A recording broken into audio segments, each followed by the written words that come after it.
I'm Anna Winoto. I'm the team leader of a program called Kompak, which is a collaboration between the Australian and Indonesian government to alleviate poverty. But I'm here in my capacity as an aspiring digital diva, trying to find solutions for women all over Indonesia in accessing an enabling environment, especially for micro and small enterprises. So just a few housekeeping rules to get out of the way. The session will be an hour and a half. About the first 40 minutes, we'll be chatting with Ibuyaniwahit. And then the second part will be more of a panel session with 4 of our other wonderful panelists. Hopefully, Brigitte will be able to join as well. And if you have any questions at any point during the session, we welcome your questions and queries. Please make sure you put them in the session chat, not the event chat, because the event chat will go elsewhere. And if you have any technical difficulties, I think Anu has already gone through the motions of how you can fix it. Reduce the number of tabs that you have open. If that doesn't work, then refresh the browser. If that doesn't work, then hop off and hop back in. And if all else fails, you'll have to restart the computer. But again, I welcome all of you joining this session today. Just want to set the scene a bit. Women have a huge role in the Indonesian economy. We know that about 99% of all businesses in Indonesia are micro, small, and medium in size. And about 1/3 of these are either owned by women or involve women in the management. So those are huge numbers when you look at a country of over 260 million people. Over half of the population who are female over 15 are actively working in the workforce. And there is an estimate that if we are able to empower women, Indonesian women in the economy, we can boost the economy by $135 billion a year. US dollars, not billions of rupiah, which is a bit less. So that's a phenomenal potential that we have to tap into. But we know, as experienced in other parts of the world, the pandemic has kind of thrown all of that into the air. And thwarted all these prospects of how women can thrive economically in Indonesia. We know that women have been disproportionately impacted by the pandemic. We also know that the growth of micro and small businesses here and in other parts of the world are being severely affected by the economic impacts of the pandemic. So I've put together this wonderful panel of women whom I look up to from different backgrounds. So we'll exchange with them on their experiences, also their perspectives on how can we create that enabling environment, create that support system for women-owned micro enterprises to thrive through the pandemic. How can they get through? What kind of support do they need? What are the adaptation strategies?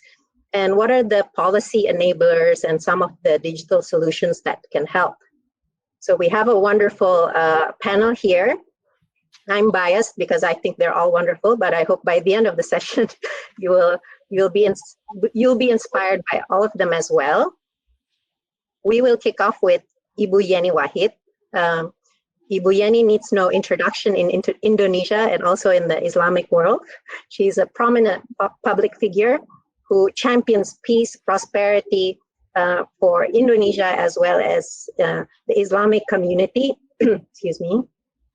And one of the things that I really admire about her is that she really hangs on to that belief that if you empower women economically, you're going to get multiplier effects. It's not just increasing their income, it's going to generate prosperity, peace, and tolerance at the grassroots level. That's the type of work that she's doing. And then we'll have a panel of 4 women.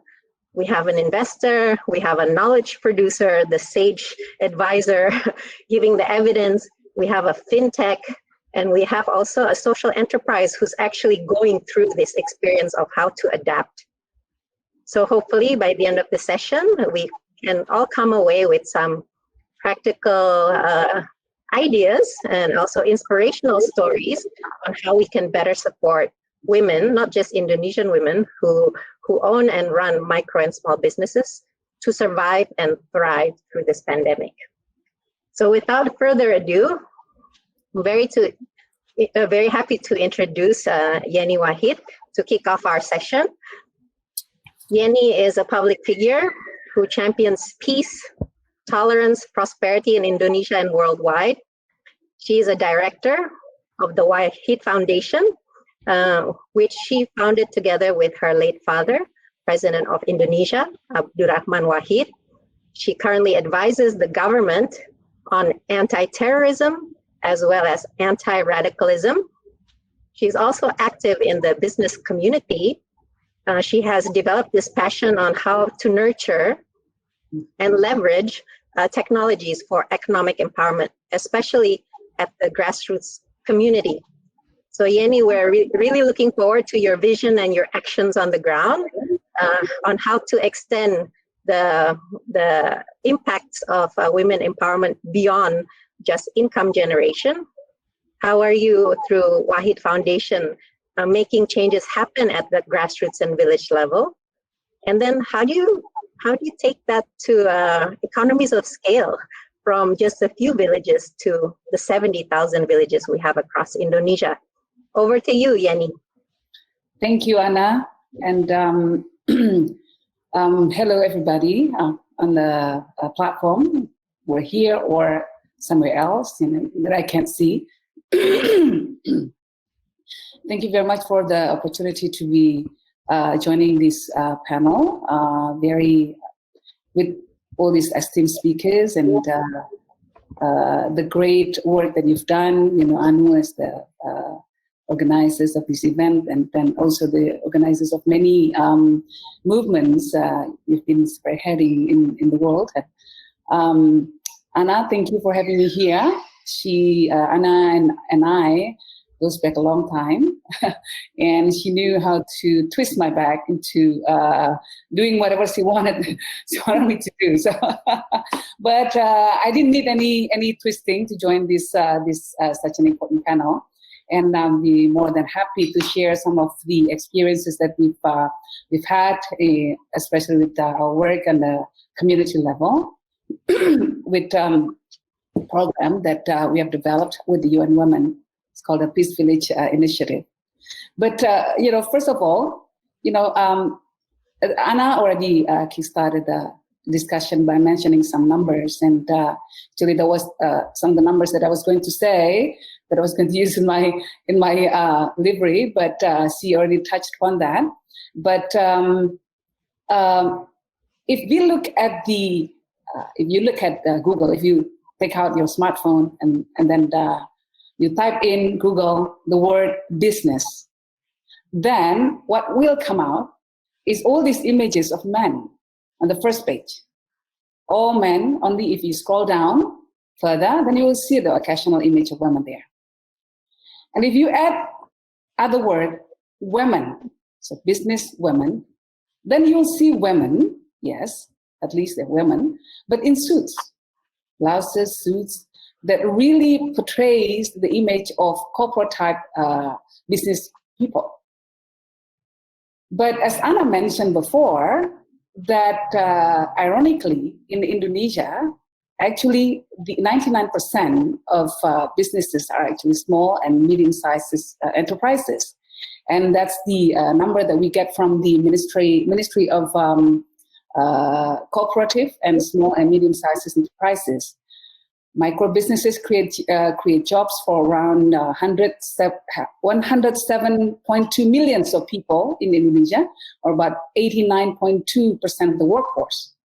Small businesses employ around 5.7 million, and medium-scale businesses hire about 3.73 million workers. Big corporations, on the other hand, only employ around 3.58 million of people. So with that number, it goes to show that majority of workers are being absorbed by the small and medium-sized enterprises. But, you know, with the data and the pictures, we see that there is misrepresentation when it comes to the face of business in Indonesia, with small and medium-sized business being overlooked by the public's imagination, despite contributing to the majority of household income. But the discrepancies, of course, just doesn't end there. According to the data by the World Bank released in 2011, more than 500 million of women have joined the labor force over the past 30 years. This is a global number. And women now account for more than 40% of workers worldwide. Yet women everywhere tend to earn less than men. The gender wage gap is estimated to be 23%, which means that women earn only 77% of what men earns. The reasons are varied, of course. Women are more likely than men to work as unpaid family laborers or in the informal sector. Women farmers cultivate smaller plots and less profitable crops than male farmers, and women entrepreneurs operate smaller businesses in less lucrative sectors. But we keep on hearing all these jargons that when you invest in women, you invest in the whole economy, in the whole community. We might ask, is that really the case? Well, according to all kinds of research, there are many research that's been done, and one of them is by the Women's Opportunity Fund. Investments in women will have effects that goes beyond the women themselves. There will be ripple effect with the world around women if we invest in women. Women are more likely than men to put their income back into their families and communities. They invest in the education of their children, which in turn will reduce illiteracy rates, and in turn will provide skilled workers that will impact the productivity of the economy overall, and in turn will increase the GDP. Investment the women made in the family will also reduce this mortality rate, as women are more inclined to provide better nutrition and paying better attention to the health issues than men. Women also put their income back into the economy. As Forbes study reports that 96% of women have primary or shared responsibility for family financial decisions, except for Anna. Because no, just joking. No, she jokes in private that she lets some of the financial decision making to her husband simply because he's too busy running her career. And 70-80% of all consumer purchases are driven by women through buying power and influence. During the pandemic, we see how women skillfully navigating the family income, as well as starting new business to make ends meet. Empowering women economically and closing the gender gap in the world of work, especially, will help also to achieve at least 6 sustainable development goals, from gender equality to ending poverty, from food security to ensuring health, from promoting full and productive employment and decent work for all, to reducing inequalities. And the last goal, reducing inequality, is very important, since many studies actually suggest there is a correlation between structural inequalities and a level of radicalism in society. And this is something that is very dear to my heart, which Anna mentioned earlier, is something the core of our work. It's actually how to create a more tolerant and more prosperous society. So structural inequalities contribute to a sense of despair that led many individuals and groups seeking to redress the situation through extreme measures, such as subscribing to the utopian concept of a charismatic leader, usually with the religious nuances or ideological leaning, whom they believe will usher in prosperity and justice, or will push young men, vulnerable young men, to engage in violent extremism as a vengeance against the system. And studies also show that people in abject poverty are also more prone to engage in criminal acts. And a society that has high rate of crime, of course, is not going to thrive economically. So therefore, every community needs to develop their own approach to ensure that there is a security. But conventional security approach is not the long-term solutions to the problems. See, for the way we see it, the core of security is actually the people themselves. It's not by having many police officers on the ground. It's not by creating jails to put people behind bars if they commit crimes. But the essence of security is actually human security, in which people are no longer scared. They feel safe in all aspects of their life, not only physically, but also psychologically, economically, socially, politically, as well as spiritually. Or what President Roosevelt terms as the four freedom that humans are entitled to. The freedom of speech and expression, the freedom to worship God in his or her own way, freedom from want, and freedom from fear. It's also freedom to pursue opportunities and dreams. And in many ways, this is the true meaning of sustained peace. And sustained peace is the bedrock of a thriving community. So this very idea is what drove us in the Wahid Foundation to create an initiative called Peace Village Initiative. It aims to promote peaceful and resilient communities. And as we just celebrated the International Women's Day a couple of days ago, I'd like to congratulate first of all of the brave and great women here on this platform. And also I'd like to report that our initiative at the Peace Village actually purposefully places women as the main actors in building stronger communities with an empowered economy and equal access to political participation and services of justice. Women are engaged to foster their abilities to become economically independent, to actively participate in communal decision-making, and to creatively develop peace narratives. We are aware that this is intensive work, very intensive work. In Peace Village, we combine at least 4 integrated components to make up the whole programs. The first one is economic empowerment. The second one is women capacity development for peace building and political participation. The third one is peace building mechanism within the village. And the fourth is the strengthening access to justice. We train villagers to develop an early warning system to identify possible dynamics that might lead to offending of crimes in the village, as well as the creation of conflict resolution mechanism. We try to incorporate sustainable economic program through creation of one village, one product, and also provide access to credit through our peace-loving cooperative. So it doesn't really need a big imagination to show what kind of cooperative is that, because the title itself is very self-explanatory, peace-loving. You need to be a peace-loving member of the community to be able to join the platform.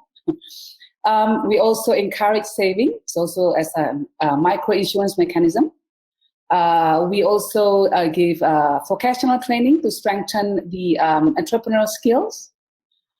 We, at some places, we build public spaces to encourage people to have dialogues, to interact with one another. The whole idea of the Peace Village is came from this idea that most people are quite provincial. They only hang out with people that they feel comfortable with or that have similar activities with them. For example, churchgoers only go out with churchgoers. People who go to the mosque only hang out with people who go to the mosque as well.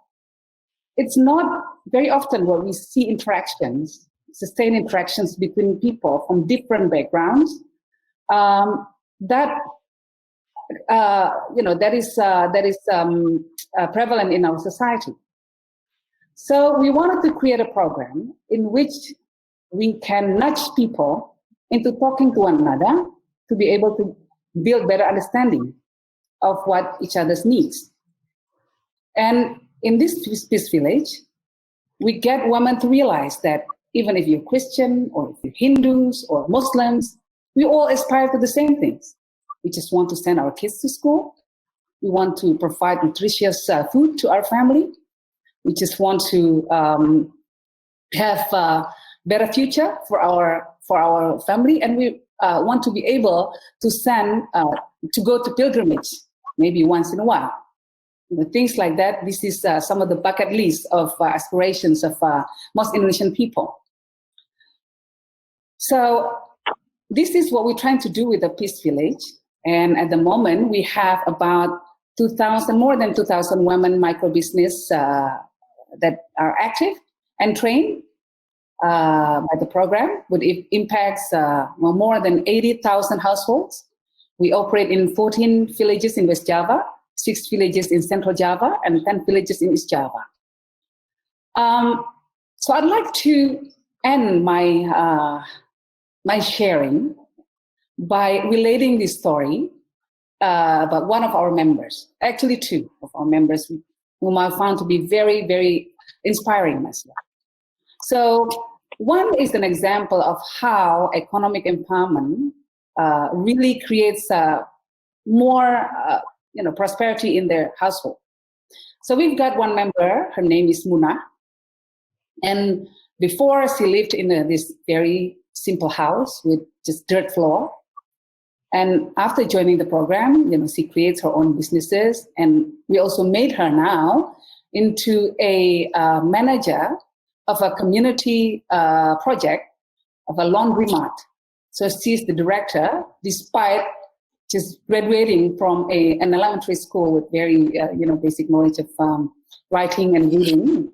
But now she is the manager of this laundromat, and that really gave her a sense of pride in herself that she can do it.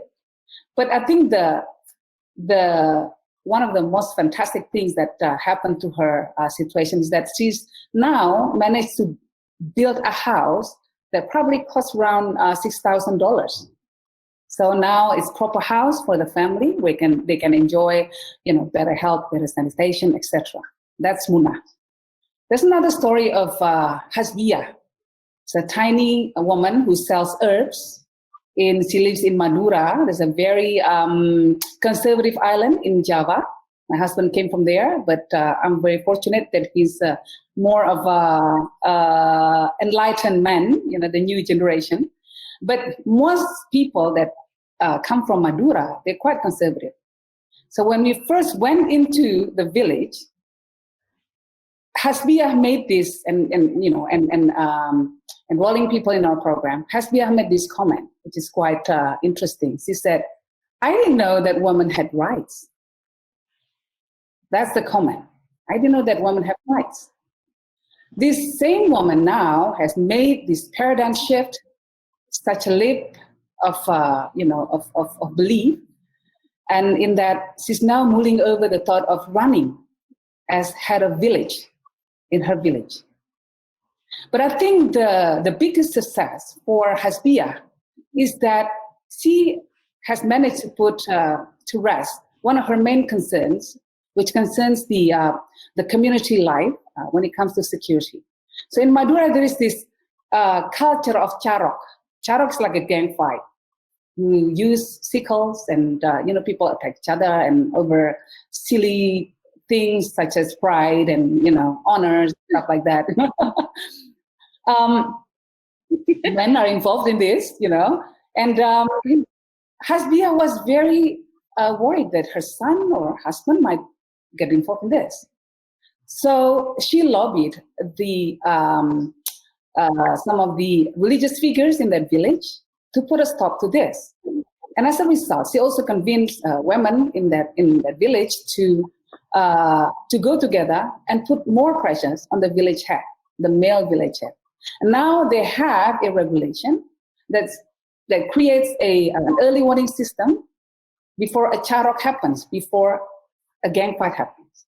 In the past, it's done, nothing, no perpetrators will be brought into justice. But now there is a mechanism in which people will be accountable for their action. So this is due to the persistent lobbying of Hasbia and her friends. So you see, in conclusion,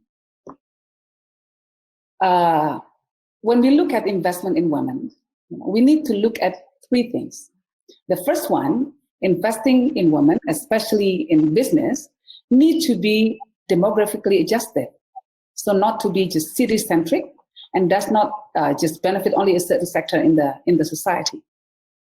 The second one, investment in women goes beyond just providing access to credit, but need also to take into account the structural hindrances that act as barrier of entry for women to fully participate in the economy, such as the infrastructure issues, as well as societal and cultural norms. And the third one, investment in women also means investment or investing in men. We need to educate men to understand that gender equality and women empowerment not only benefit women, but also benefit the family and the whole community, as our Peace Village has suggested. Now we've got lots of head of village, male head of villages signing up to the programs. And we see that as one indicator of success for this move, which is to invest in women and invest in men, and which means also investing in the whole community. Thank you, Anna. That's my sharing for you guys, and hope it contributes to the discussion in a positive way. Thank you very much.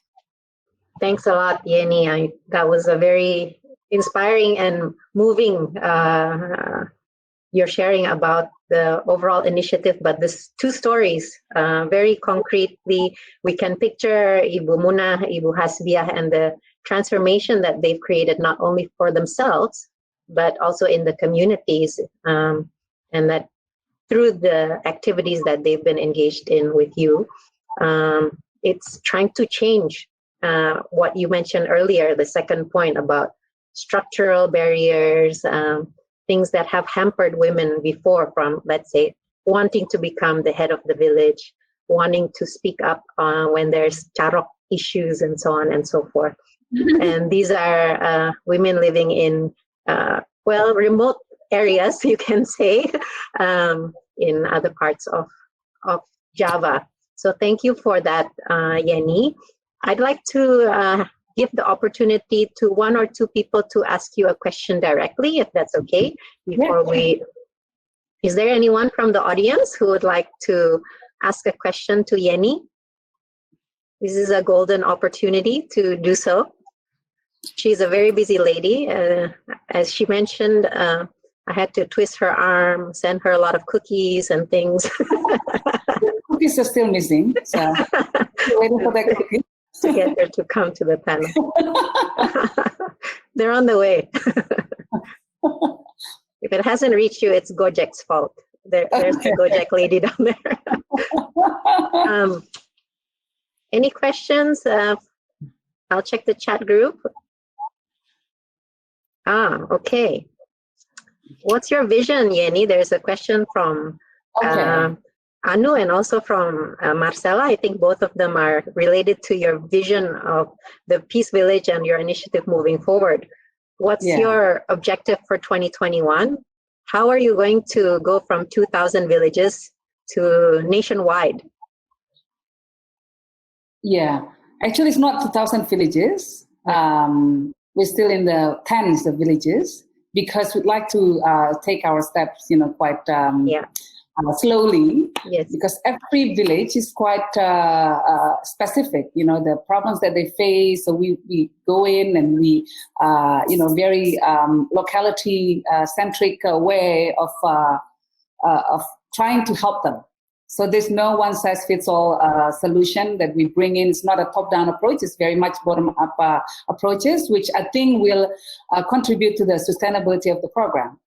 And as much as we'd like to train the local activists to be able to take over once, we move on to another village.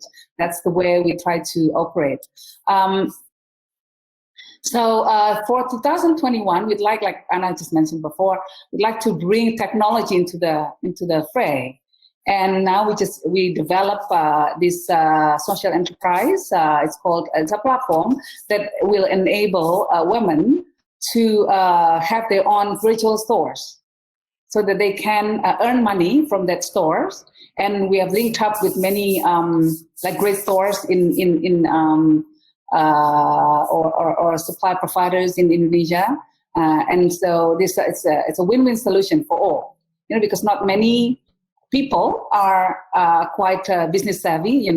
Sometimes you don't have the knowledge to how to send your stuff through Gojek and all that, and Gojek needs to do more trainings, and and I'm sure they do. They have training for people, but there are also millions of people that haven't been able to tap into this training. So we try to help by filling in the gap. And so that's my objective for this year, is to create more leverage by using technology and helping more women to become more economically independent, basically. Ibuyani, we're launching a podcast network, and we're making original podcasts of women in local languages as well as in English for the state of women. We would love to feature you in one of our podcasts. I just won a grant from the Islamic Development Bank, and we're supposed to create a series on top women entrepreneurs, investors, leaders from Indonesia, Bangladesh, Saudi Arabia, Oman, and UAE. And I just won this grant out of 5,000 applicants. They had 30 winners, 7 women, and I was the only Hindu that won. Wow, congratulations. Thank you. So now we want to bring this to Indonesia, which is why I'm coming in August. After the World Economic Forum, I will come to your country. Okay. And my goal is to make some podcasts. And if we can get some leaders, some influencers, I think we can spread this digital technology to some of the islands. We have developed a podcast app on Android, iOS, and a new platform called Kaios. And Kaios works on $10 mobile phones. And it reaches people living on $2 a day. It's in Indonesia already. Yeah. And we already have 300 podcasts made by women on women's health, economic empowerment, investing, entrepreneurship. And they can listen, learn, and they will be able to earn tokens. And these tokens can then be used in shops and things like that. So I would really like to explore this solution. Since you're developing a technology for small business owners, we can also integrate this podcast solution, which is what Sheconomy is all about. So the company that I started to bring Amplifying Her Voice is really geared towards touching the bottom billion. And that's how Jane and I had connected originally, to basically bring all of these different nations together. So she's been super instrumental. We worked with Jane on her podcast series as well. And I hope that, and her podcast is also on this app. So we'd love to get your story and other women. And I will be reaching out through Anna after this conference is over to see how we can concretely do something to move the needle, and it can be tracked. And then we can give you data on who's listening, where they're listening from. And then you can develop better policies and programming for your people, and especially for your women and girls. Sounds wonderful, Anu. I'm looking forward to that conversation. Thank you, me too. Yes, and if you go through Anna, it's very wise because, again, as you all know, she knows how to twist my arm. So there you go. Sugar, thank you so much. I really appreciate it. That's great to make that connection. So maybe we can amplify your work, Yani, through this this platform, the Sheconomy platform that Anu has created. I know there's one more question, but maybe I'll put a hold on that till later so we can hear from the other speakers. Dina, we'll save your question for a bit later. I'd like to thank you once again, Yani, for the inspiration and your sharing. It has moved me for sure, and I hope the same for the audience. I'm very pleased to introduce our fantastic 4 women, the other 4 women here on the panel. We have Stella Tambunan. Stella Tambunan is the CEO of YCAP Ventures and also the CFO of YCAP Foundation. She has, even though she still looks very young, but she has a wealth of experiences in impact investing and also investment overall, from the IFC and also Principia Management Group, Nestle Indonesia. And since her studies at Wharton, she has been very passionate about social impact investing. She has also worked at the Grameen Bank in New York City, and I hope she will be able to meet you, Anu, in the World Economic Forum. She's also an active part of the Global Shapers community. The second person, the second person is Vita Sari Anggraini. She's a partnerships expert, also good at twisting arms, Yeni. She's a partnerships manager at the Pulse Lab Jakarta, which is a joint data innovation facility of the United Nations and the government of Indonesia. She focuses on shared value partnerships. This includes all ranges of stakeholders from academia, private sector, UN, development agencies, and civil society. But she also has a strong passion for financial inclusion, which she has dedicated her career on. The third person is Brigitte Arianti. She's the head of government relations and public policy at GoPay, which is the largest digital payment platform in Indonesia. Her vision is to build a cashless society and increase finance for all. This was the core of her work when she previously worked at Bappenas, which is the government national development planning agency, where she was involved in developing the national strategy of on financial inclusion. And now she's part of the doer at the receiving end of that strategy, where she's part of implementing that through her work at GoPay. And then last but not least, we have Hannah Keraf. She's joining us from Flores, the most beautiful island in all of Indonesia. She is the co-founder of Du Anyam. Du Anyam is my absolute favorite social enterprise that works with women weavers across villages in Indonesia. She's the chief of community development and partnership. So she looks into the issues that Yeni just spoke about, mobilizing communities, making changes in the livelihoods for women so they have better health outcomes.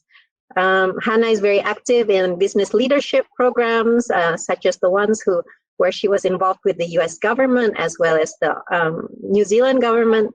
And she has worked on community programs with different organizations such as Swiss Contact and Sahabat Cipta, which is a local CSO.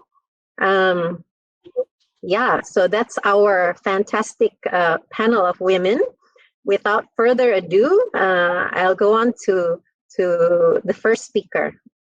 We'll try to make this as dynamic as possible to weave in and out of different questions. First off, Stella. Stella has this investor perspective. Through her work at YCAB, YCAB used to be an NGO. We could say a more conventional type of NGO, I think, but now they've transitioned into social impact investing, which focuses on social enterprises, but they also have a micro lending platform for ultra micro businesses that are run by women. So these two different ranges of two segments that she's trying to reach through her work. Surely through the pandemic, you've seen how the economic and other impacts of the pandemic has affected these groups that you work with, both the social enterprises as well as the ultra micro businesses. So can you tell us a bit more about what changes or what impacts have you seen firsthand with the partner organizations and the women that you work with? Have your risks and considerations changed now? Is it becoming more flexible, more of a risk appetite? How have you adjusted in making the decisions whether you are going to continue funding a social enterprise, or you're going to continue lending to these ultra micro enterprises, which are the ones who are being hit the hardest by the pandemic? Over to you, Stella. Tell us about this work, that wonderful work that you're doing. Okay, thank you, first of all, Anna. I am happy to be in the panel together with Ibuyani, celebrating the International Women's Day. Just a bit of background so that everyone is not confused, CAP aims to break generational poverty cycle through education and economic empowerment, and that's where YCAP Venture works are focused into. And we empowerment, as Anna mentioned, through micro lending as well as investing into other social enterprises.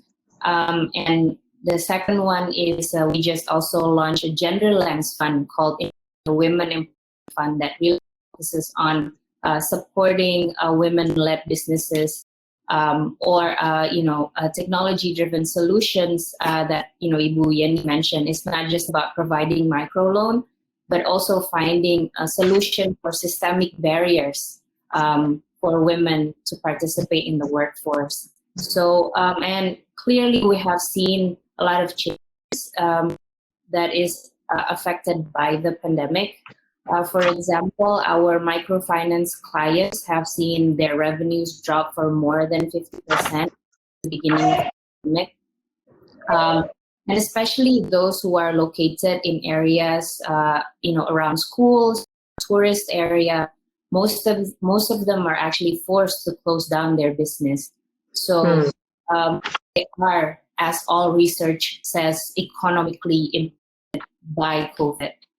And I think also a lot of research says that women are experiencing more mental health issues because the burdens for them at home becoming more and more, especially prior to the pandemic. I think women already carry 3 times the work at home, and imagine the amount of work they have to do now with the pandemic, given that the family spends more time at home. So we see in our own microfinance less time for them to focus on the business because of the responsibilities that they have at work, taking care of the children with their online education, for example. And actually, because of this, we see a lot of families become more and more vulnerable. Even though I think women is earning only 77% of men's wage, a lot of them or a lot of our clients are actually also the breadwinners of the family. So not only that they themselves are economically affected, but their family's livelihood are also affected. In terms of our SMEs, we've seen also pressure from the pandemic, a lot of shifts that are happening from providing offline solution to actually online solutions. And as investors, we see this as an opportunity to support more women-led businesses that are trying to pivot and offer more digital solutions to alleviate a lot of the problems that we have all discussed. But I think it's highlighting that only 1/3 of these women SMEs have access to the internet. So while there are more and more solutions coming up for those 1/3, but we also need to think about these 2/3 women SMEs that currently still don't have access to the internet. I want to second Ibuyani's point about it needs to be demographically adjusted. I think the issue with Indonesia is not about having solution, but about distributing that solution across the 20,000 islands, something like that, across Indonesia. And if we talk about how we have changed in terms of how we see investments, how we want to support more micro entrepreneurs, we are actually doing it more and more. For example, in our microfinance lending operations, we are supporting more and more, but we change the way we see risk. So we come up with a refreshed credit rating system, for example, that will accommodate more volatility in terms of the risk that we see. We are gearing towards more in-depth due diligence with our microfinance clients. And because we still have the Yayasan, the foundation running, we're creating more and more programs together with the Yayasan so that it will increase the resiliencies of our clients. So not only providing loans, but for example, if they need to pivot to online businesses, we will be there to provide the trainings for them. if they need to pivot to, creating masks because it's a, main commodity of the pandemic, then we will be able to provide them the trainings. For the investments, I think the aspects that we looked into are typically still the same, but we put more emphasis in terms of one, cash flow management, and that's because of the volatility. So we look more into rate and runway. That said, we look more into executive teams' judgment in capital utilization, how founders are being resourceful, lean, and frugal, because I think cash flow or having cash now is really key to ensure that these small and medium enterprises thrive and survive and thrive. I think that was the term used. We also looked at the effect of macro changes in Indonesia. For example, there's the omnibus law that was introduced in the beginning of the pandemic. Now the vaccinations happening, and we want to see that changes into the economy. We also looked at the target market demographic.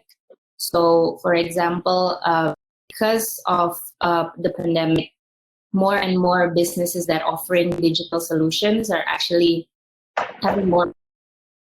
So we looked at who are they targeting. Are the target markets of these social enterprise can access digital products, have the ability to pay via wallets, digital solutions. And I think lastly, we also looked at teams' agility and resilience. I think this, more than anything else, have shown the true entrepreneurship side of all social enterprises. Those who thrive, proven that they're able to be agile, they're able to adapt to what's happening. And I think right now, more and more, we are open to online-only solutions by social enterprises. I think in the past, we've looked at their offline product and services more because the way they interact, right? They prefer more people in than use or digital. Even like Tokopedia, we will always ask whether product is available or not. So, but then as an open to look at digital only solutions because we see there's a lot of opportunity to given the pandemic. And I think one more thing, I think more and more capital needs to be put into investing in women, not only into micro lending, but also to take more risk, put more capital at risk to solve the structural issues. If we were to solve a lot of this women issue, especially after the pandemic. Yeah, I think long answer to your question, Hannah. Thank you. That's great. I think what I took away from that is that what you're doing is very holistic approach here. You've got this, and you're recognizing that, okay, we can introduce online and digital and so on, but that has implications on the women and their ability to cope with other issues. So you're marrying the CSO Foundation arm of your work with the impact investing. And I think a few of the points that you echoed from Ibuyani about ensuring that we're really reaching out to those who have been unreached so far, and making sure that they have all the necessities. Digital solutions can only solve the problem when the internet access is there. So thank you, Stella. We might get back to you with some more questions, but let's move to Vita. Vita, the name of where you're working at the Pulse Lab, and true to its name, the Pulse Lab keeps a pulse on what's happening across the country in terms of women's small and micro businesses. We know that the impacts are very strong, as Stella just highlighted to us. But what are some of the critical needs and the coping mechanisms that are coming up with micro and small businesses of women? Has digitalization really helped, or hindered. There are constraints, as Stella just outlined, on internet and so on.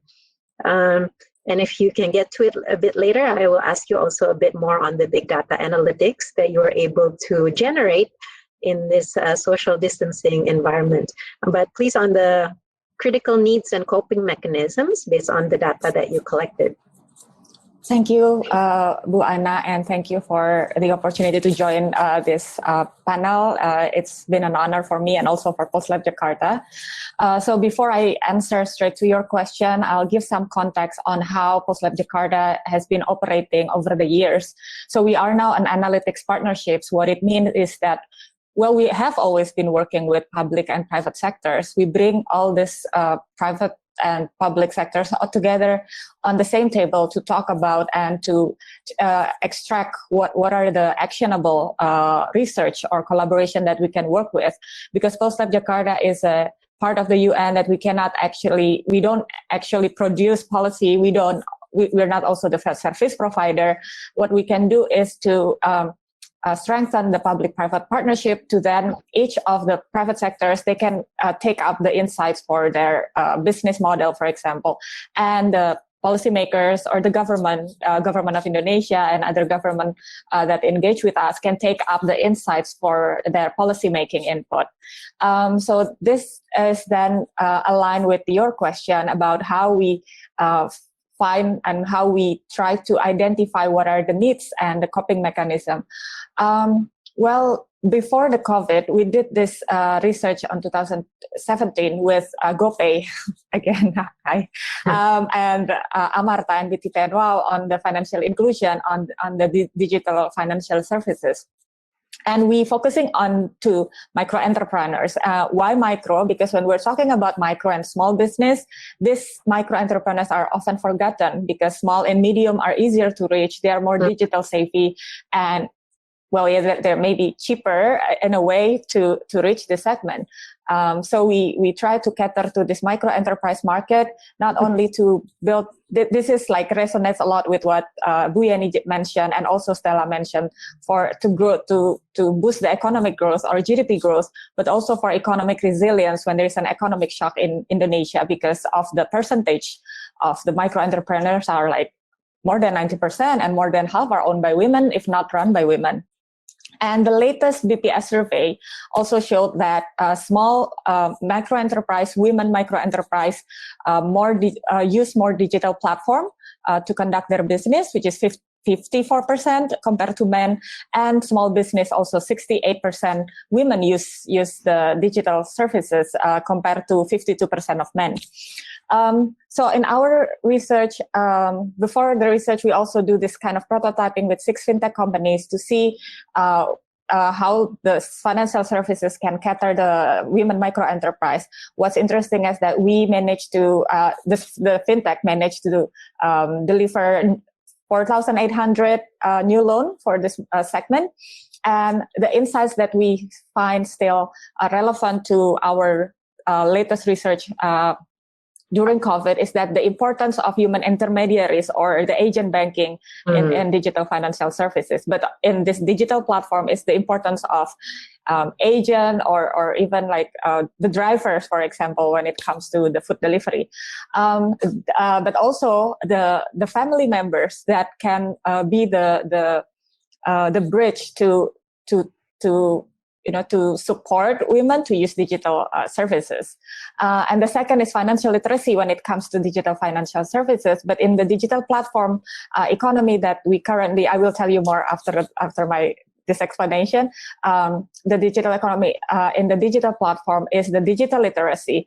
As Stella and Ibuyani also mentioned that, yeah, the barriers to entry are the big three, right? Infrastructure, affordability, and also digital literacy.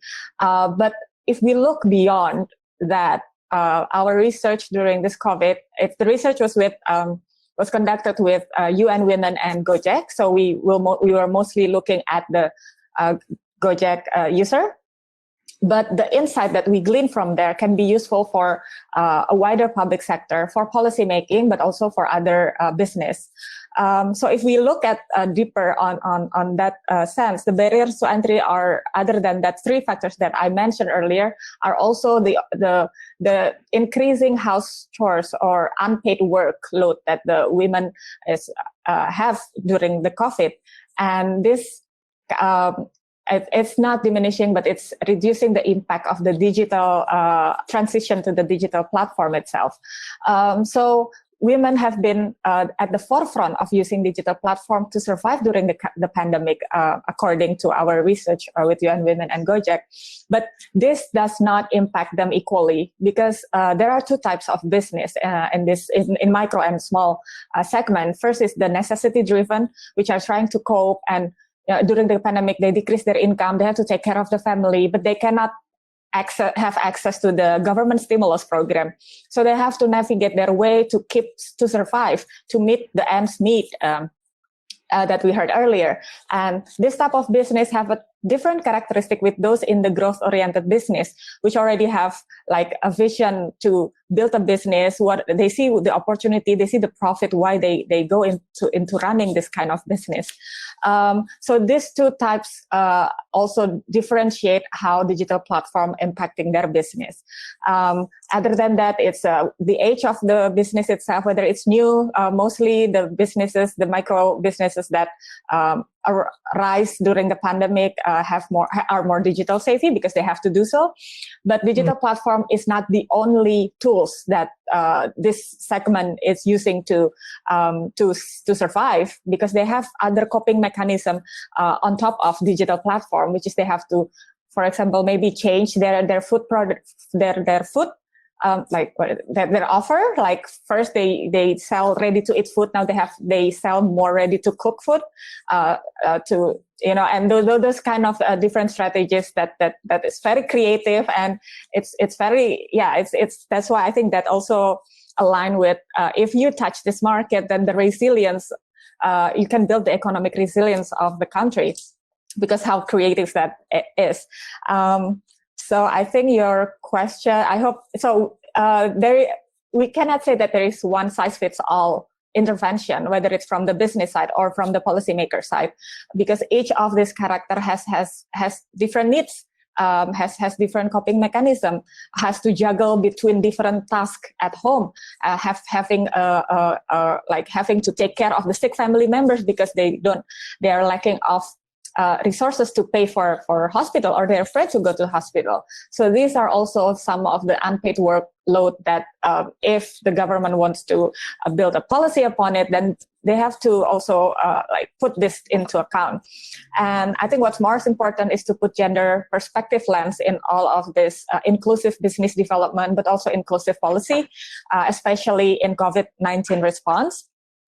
And to address the informal sectors, because most of the sectors are informal, while formal sectors, usually it's easier to get access to stimulus program, etc., while the informal still left behind.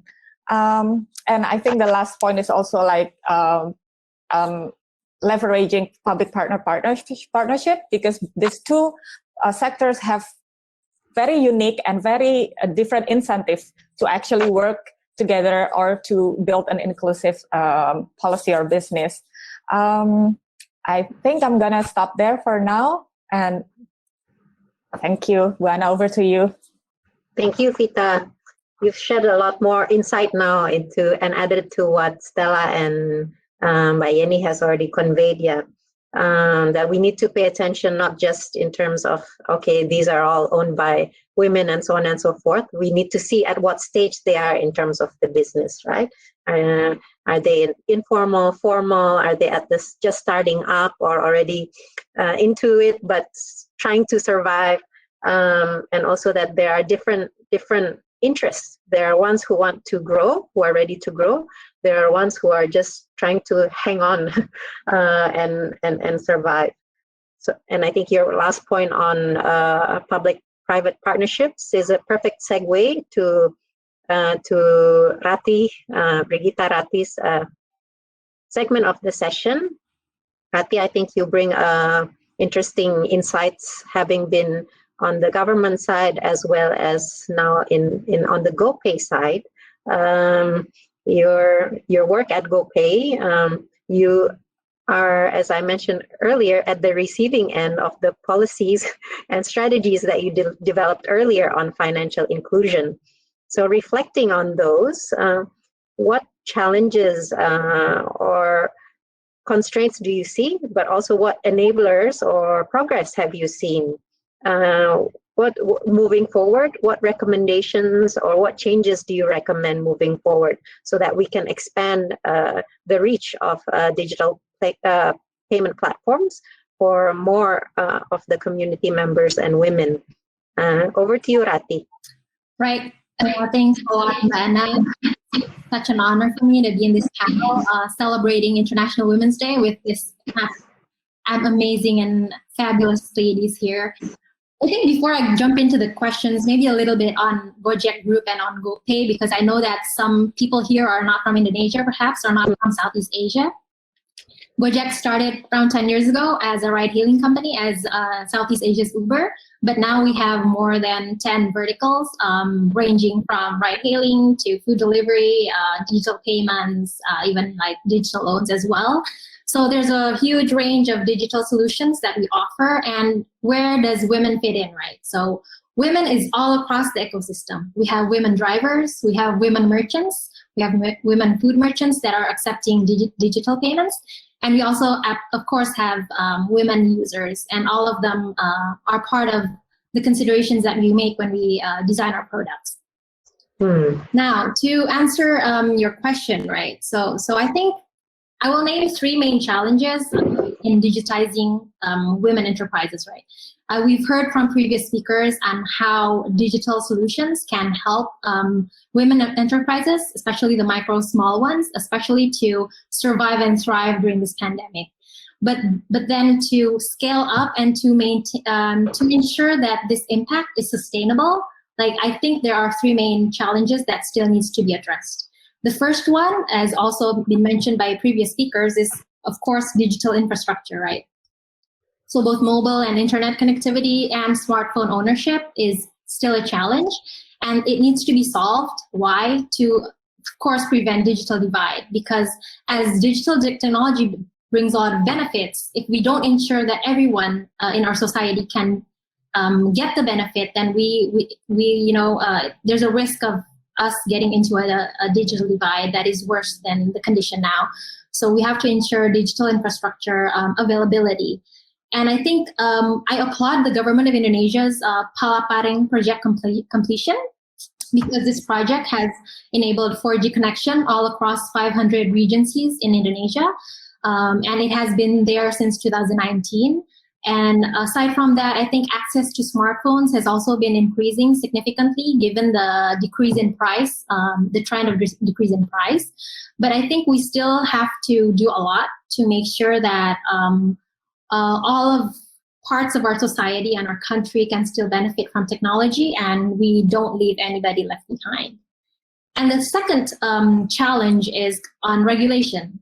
So how do we ensure that we have risk proportionate and both payment and financial services regulation to ensure that fintech can play a more significant role in bringing innovation, but still protecting consumers or end users, right?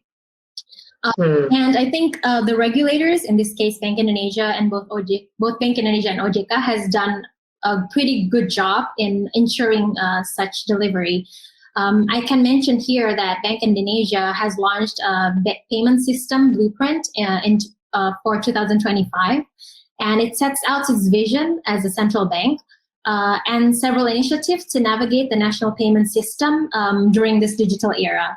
It speaks about fostering digital transformation in the banking industry, in ensuring interlink and partnership between fintechs and bankings to spread access, but also striking the balance between innovation, consumer protection, stability, and fair competition. Aside from that, Bank Indonesia just recently also just passed a new umbrella regulation for the payment system that tries to ease the licensing and approval process, which is very important, right? to enable these technology companies and also these financial service providers to give a solution in speed and be able to impact more lives and bring solutions to them. And this new umbrella regulation is showing a better larger playing field for innovation. And the third one, the third challenge that I would mention here is on digital and financial literacy. I think Pita also spoke about this, and Stella as well, right? And when we speak about digital and financial literacy, there's three main things that we want to cover, right? Three basic things. First is on trust, on ensuring that people trust this new solution and want to use it. And then the second one is on product knowledge itself. What can it do? How can it help? How can you access it? And even like the bad sides of the product itself. And the third one is on security awareness. Because when you enter this digital technology world, then there's the other side of the coin, which is the cybercrime, cybersecurity threat, right? And we also want to protect our consumers and women in particularly, and how they can benefit from technology, but also secure themselves and keep safe from all of these threats. And to answer your second question, right? So how has GoPay and Gojek Group been able to deal with these constraints? Now, first of all, on the first challenge about digital infrastructure, I completely agree with what Bayeni was mentioning about having everything demographically adjusted, right, to ensure no digital divide. And I think with the given limited spread of digital infrastructure and smartphone ownership, it becomes very important to offer services through agents. And I think Pita mentioned this as well, right? So in GoPay, currently we only enable our agents to conduct cash-in. And in agents here, we mean our drivers, but also several merchants. And cash-in means, increasing your balance for the electronic money. However, looking into the future, we're actually hoping that we can expand this role of agents to be able to help people do bill payments, to be able to do payments, and also even like account opening, KYC, etc. And these agents are also very important in ensuring the digital and financial literacy part of the problem, right? Because not only they are more knowledgeable on the product, but mostly because they are trusted people within the community. And this is, again, important to build the trust among these communities in adopting a new technology.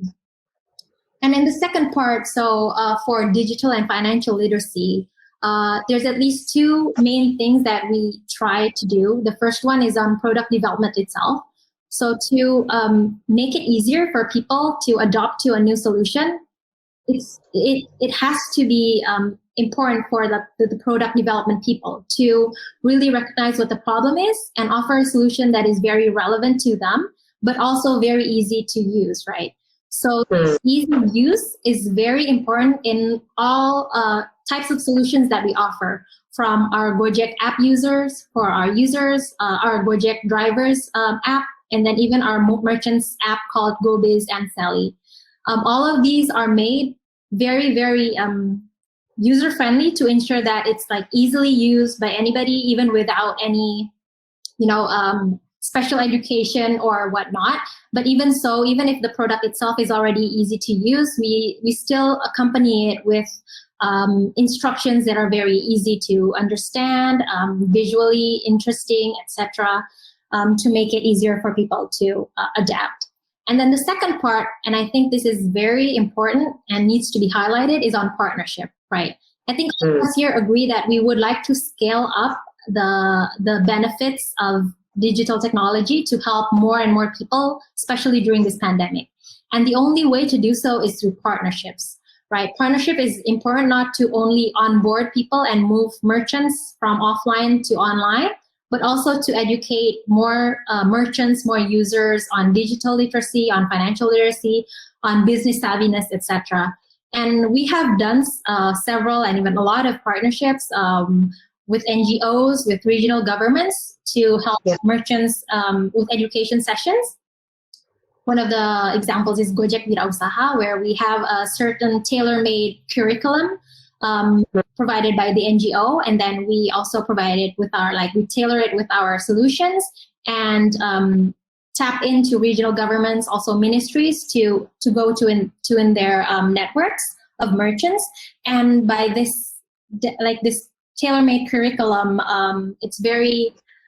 it can be tailor-made to the different steps of merchants that we have, right? From the ones that don't have any digital literacy to the ones that are already like medium-sized enterprises that want to go high and like to grow bigger, etc. And then the second type of partnership is with government, right? And with government, what I want to share during this pandemic is an interesting initiative, which is Kartu Prakerja. In this initiative, we worked closely with the coordinating Ministry of Economic Affairs to help our cashless disbursement of the Prakerja initiative, or the pre-employment part. And through this partnership, we, both the industry and the government, was able to open accounts, payment accounts, to more than millions Prakerja recipients in a number of months. So that's a scale that I was talking about that we can achieve through partnership. I think I'll stop there now. Thank you. Thank you, Rati. Your points, I think, resonated well about trying to balance. Yeah, we want to expand the reach of digital solutions and so on, but at the same time, we need to make sure that in terms of security, competition, we're also cognizant and conscious to make sure that there's a good balance. And I think your points also emphasized, along with the earlier speakers, about these human elements that we need to take into consideration in introducing these digital tools and services. And again, the buzzword here is partnerships. And it's great to see that there's more partnerships now with both the national and also the local governments in expanding the digital services. Our last person, Hannah, it seems she's having internet connections. She hasn't showed up just yet, but maybe in the meantime, if there is one question is there a question from the chat while we wait for Hannah to come back? It seems the bandwidth is an issue because Hannah is off, and then we just lost Stella as well. Okay, there's a question about crypto. How is the adoption of digital assets and cryptocurrency in Indonesia? What I can tell you now is cryptocurrency is not allowed by the central bank. I think it's zero adoption.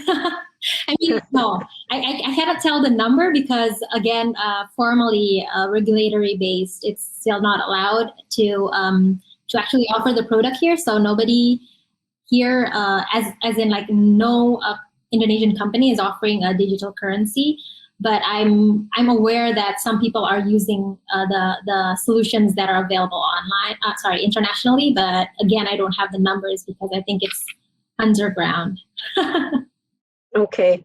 Yeah, I think when I was first slotted as a speaker in the session, it was on cryptocurrency, and it doesn't exist just yet here, but hopefully soon. I think. It seems Hannah is trying to get back online. I'll take another question while we wait. Anu, is it possible to extend the session by 5 minutes since we're waiting for Hannah to come back on the line? I hope we can make that happen. So you are all welcome to stay as long as you want. Your session will keep going. People can't come in after that 1 hour period. But if you're there's Hannah. There's Hannah. Can I add her? Yep, she's coming in. Awesome. All right. Hannah, is she there? Let's see. She should be coming any minute now. If not, then you'll add her again. But anybody that's in the session already can stay in the session, but no new people. If you want me to add another hour and you guys want to keep going, just tell me. Yeah? Maybe another 5-10 minutes is all right. Okay, then I don't have to do anything. Thank you. Yes, of course. Really quickly, while I'm on, Brigitte, I have friends in Bali who are active. There's a huge crypto community in Bali. Are they mostly international people that are there? There's a culture that's there. Can you comment on that? there's definitely a digital asset crypto community. It's like you say, it's underground, but I'm saying that's like a hub right now. Seriously. Maybe you can introduce Rati to this underground community when you come in Bali. Come to Bali in August. My bank is not aware. I'm fine. Okay. He might have been eavesdropping here. We'll talk offline. Yes. Let's move on to Hannah. Hannah, as I introduced earlier, her work at Duanyam is both as a social enterprise, but an enabler of women weavers across 50 villages who are able to now have an additional livelihood that will help to improve their maternal health outcomes. So you're in Flores at the moment, seeing these women on the ground. What have you witnessed as the pandemic impact on these women? And also on your social enterprise, how is Duanyam coping as a social enterprise trying to help these women? We know that the demands may have been reduced for woven products all over the world because of the economic impact, but how is Duanyam coping? So I guess two different questions, one on what you are witnessing in terms of the women, their day-to-day lives, as well as you as a social enterprise. Anna, silakan. Yeah. Thank you, Mara. Can you hear me clearly? Yes, it's a bit echoing, but it's Hello? good. It's good enough. Yeah. Mm-mm. Okay. So this is actually real example of the difference of digital infrastructure talking about. That's so right. I'm actually talking from eastern part of Indonesia, one of the remote areas of Indonesia in East Flores. So yeah, after 12 months of working from Flores, and we'll see until when the situation will stays. So yes, I'm really proud to be on this platform, sharing a little bit about our own experience throughout the whole pandemic. And I think before starting, I believe that the audience are not only from Indonesia. So let me introduce a little bit about who Duanyam is and then how we cope with the impact of pandemic itself. So Duanyam, it's a social enterprise and also distributes craft products from rural parts of Indonesia, basically to economically empower, also promote culture and then increase health in Indonesia. We were established in 2014, where we started with only 16 weavers in East Flores. And today we work in over 54 villages all around Indonesia, ranging from Papua, Borneo, and also East Nusa Tenggara. And then we work with over 1,200 women. So at Duanyam, we leverage existing skills that is inherited between women, which is weaving, wicker weaving. And then also we try to potentials, from different areas that grows abundantly. In the example of Tenggara, there's palm mineral leaf. And then we provide technical assistance for quality standardization, product design. We provide also direct market access for the craft products. And our products ranges from home and living products, fashion products, and then we mostly sell over 90% of our products B2B market channel. So 2020 was really hard. It was a tough year for all of us, and especially I think for social enterprise such as Duanyam that sells craft products are absolutely not humans' daily needs. So there were almost no demand last year for the products that our weavers produced. We faced a decrease of up to over 30% of our B2B sales and had to pivot our system in just a matter of weeks. And then in April 2020, we decided to take even more significant to survive the pandemic, leveraging our internal supply chain system. And then we use our app-based technology that we've seen to remotely manage order and also monitor production. And after all, Duanyam is operating in the world's biggest archipelago country, where we remotely manage our also we source from different areas in different islands. And then, in 2019, we've developed a very apps that can be used by our field team in villages in remote areas such as East Nusa Tenggara. So that app is the embryo of what we call Creology now. It itself comes out of Duanyam's first-hand experience as the leading ethical craft brand in Indonesia, where we have worked with women artisans. We supply quality products to over 300 wholesale buyers domestically and also globally. We are today because we have a robust supply chain system. And now, as a measure to adapt to the challenges throughout the pandemic and to scale our business and impact, in 2020, we've been offering this to other craft SMEs, disrupting in bottleneck in the industry. A little bit of background. In Indonesia itself, there are 1.2 million craft SMEs with products, but they are unable to access the global around 526 billion USD due to the unorganized production planning, poor logistic, and lack of cost and financial tracking. This definitely leads to the SMEs being notorious as unreliable supplier who can make great products up pieces when they are ordered, but then scaling up that 100,000 pieces, it's almost given to achieve that product will be delivered late. So they're also unable to access financing that can help them grow, as they don't even know how much products they produce. Everything is pen and paper. Profit that they make last year because of the calculation of costing, product costing. And absolutely, this is unfortunate. This is what also, and because of the craft market is sizable and also growing, it includes not just specific products like basket, fashion like batik, leather goods, ceramics, woodwork, and so on.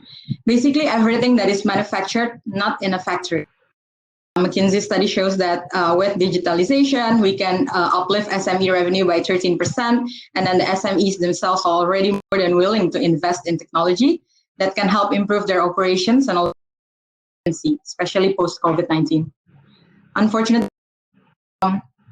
as we've experienced since 2014, the available in the market only focuses on trading-based SMEs and not manufacturing-based SMEs. Solutions for accounting, inventory, but not affordable, simple solutions for manufacturing like ERP that are available for SMEs. The current alternatives are either the super expensive SAP or Excel or even manual pen and paper. Our app has been since users are our full team or those who have only learned to use smartphone in the past 3 months. And everything was done very manually, pen and paper. It took us, I think, around 3 to 6 months to make decisions based on the production going on the field. There's a lot of calculation. It takes forever to do the production monitoring. So since 2019, using this is faster, mistakes reduced, and we've asked the team, our own ladies on the ground, if we stop using the app, they will definitely not be happy about it. So they're kind of addicted using it. So we're very fortunate. Limited time last year, Creology already received a couple of acknowledgement. We won first place national in Indonesia, and then 12th place. She Loves Tech. It's the world's biggest women and technology competition. We've also been partnering with different governments, Indonesian, Norwegian, and also Indonesian and Norwegian, and UK. And then I think in the past 12 months, helping Creology to almost women entrepreneurs. We foresee one of the biggest challenges that women entrepreneurs, especially on SME level, will face is not only digital literacy and infrastructure, but I think most importantly, managing their own time to run business online with no specific working hours.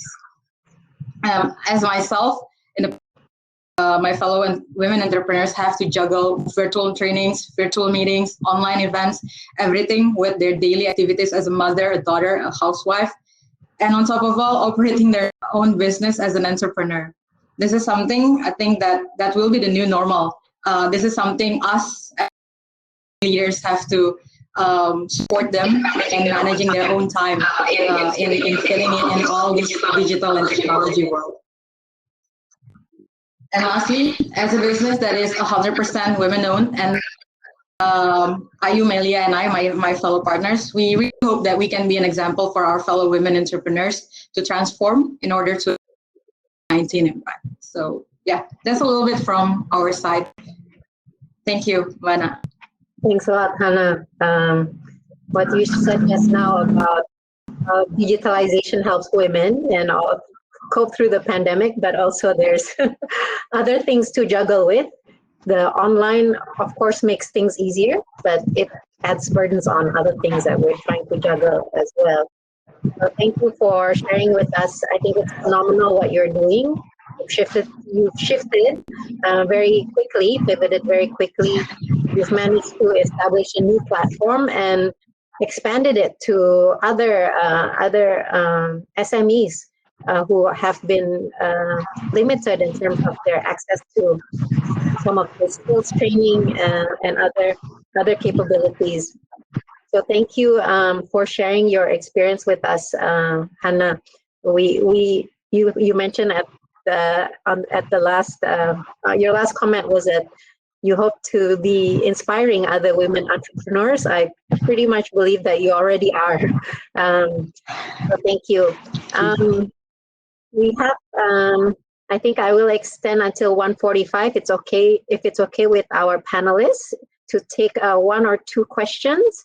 Since this has been an exciting forum to hear from all these ladies. Are there any questions from the audience? One or two, and I will direct it to the person to answer. Any questions from? There was an open question for Ibuyani tadi ya. Yeah, there was a question. Ibuyani, are you still in the audience? Let me check. It was on structural barrier and how to educate men on gender equality systematically. Would love to hear that answer. Mayeni, are you there? I can admit you back on the panel if you're there. Mayeni. Hi. Yeni, you have to hit the button that says admit me to the session, and then I will let you in.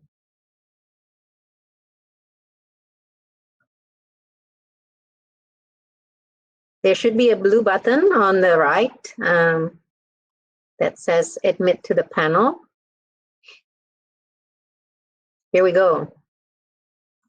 I think we'll let Yeni deliver the final remarks. So how do we address this structural barriers?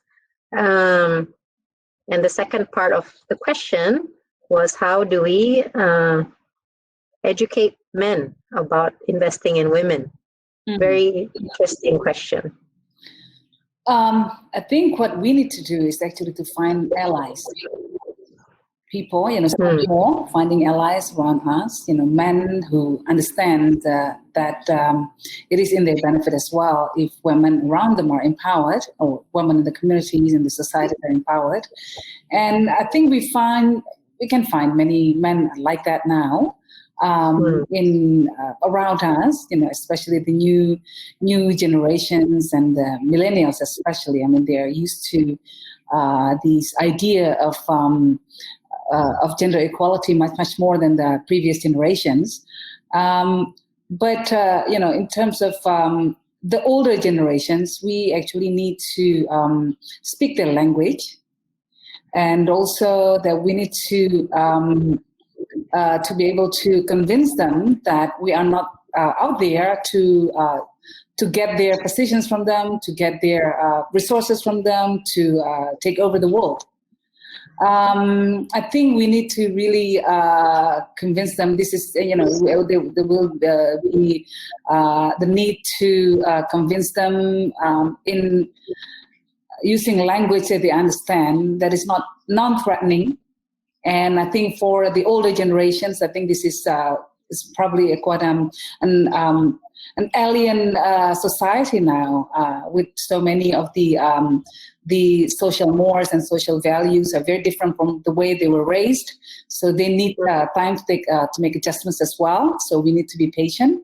But I think what I found to be quite effective on the ground is actually when we use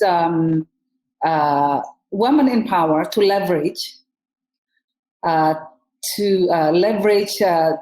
their positions to men in lower position, and in turn, it will create a much easier space for women who might, for other women who might not have that kind of leverage position in the first place.